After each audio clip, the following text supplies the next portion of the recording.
Happy Sunday, friends. This seems to be when I am finding the time and the space to record.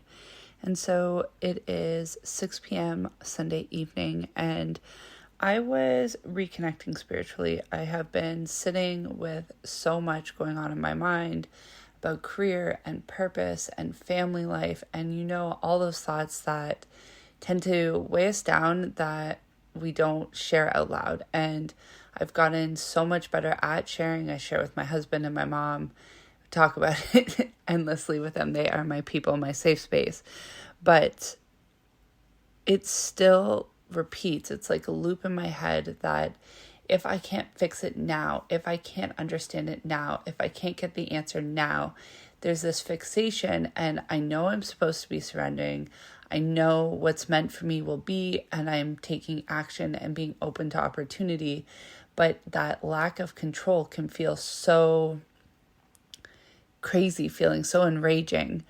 And I wanted to spend some time tonight while the kids are asleep and my husband is working out to reconnect to myself, reconnect to my purpose, my why, my everything. And part of that I love to do is work with oracle cards and intuitive messages.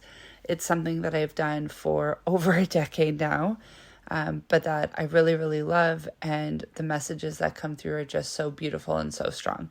So I wanted to do a collective reading for the week ahead, and I ended up pulling 5 cards. The deck that I'm using is the first deck that has ever been gifted to me by my aunt, who I absolutely adore. She is just such an incredible person to have spiritual and so many different kinds of conversations with. So the deck is the Archangel Oracle cards by Doreen Virtue. Doreen does not sell these or promote them anymore, but that's a whole other story for another time. But this is hands down one of my favorite decks. So let's get into it. The first card that came is about prioritizing. And what this says and what this speaks to me is that all of us need to understand what we want in life, where we're going, what we desire, what is okay for us, what is not okay. It's basically our standards and our boundaries.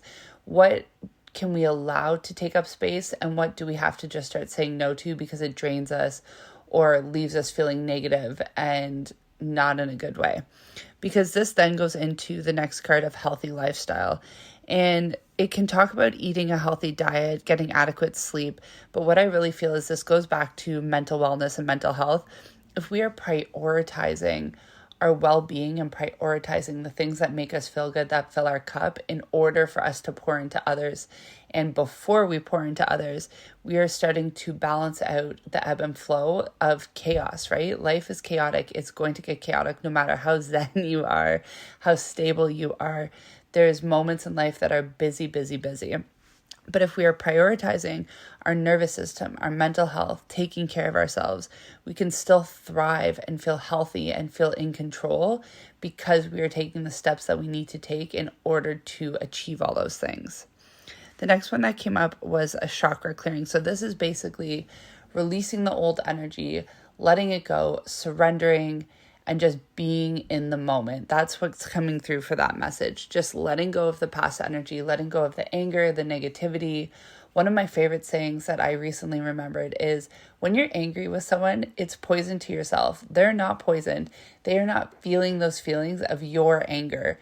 So the only person getting hurt in that whole interaction is you. So if you can find a way to let go of the anger. You don't have to forgive the person. You don't have to feel good or loving or whatever. But if you can let go of the anger and just be, this is something that is life-changing. So let go of the past. Let go of the energies pulling you down. Prioritize what you need to do and allow yourself to thrive.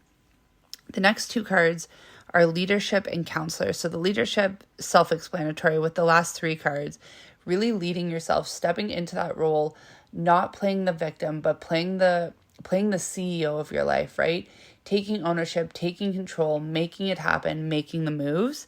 And then with the counselor, it's talking about how people benefit from your guidance and your reassurance. But I feel in this case, it is your inner knowing, you benefiting from your inner knowing. You know what you need. You know what you want. You know what you have to do.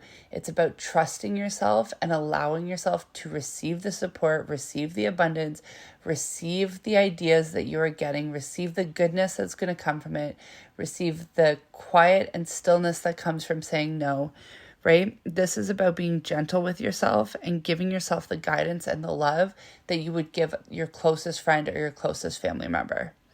So going into this week, I want you to prioritize what you need in order to feel your healthiest. Let go of past energies, whether that's journaling, talking it out, booking a therapy session, going for a run, lifting heavy weights, cooking a meal, having a tea, finding quiet time. Find a way to nourish yourself and let go of the SHIT that is holding you back. And then I want you to be gentle with yourself and counsel yourself as if you were a loved one and walk through the guidance that you would give them when it comes to dealing with difficult situations and really leading yourself through all of this with confidence as if you were the CEO and the executive of your life. We're going to keep this short and sweet. I hope you enjoyed this. Leave a comment, subscribe, like, find me on Instagram to talk about this. I'd love to hear how this settled for you, how this resonated for you. And until next time, I am sending you so much love.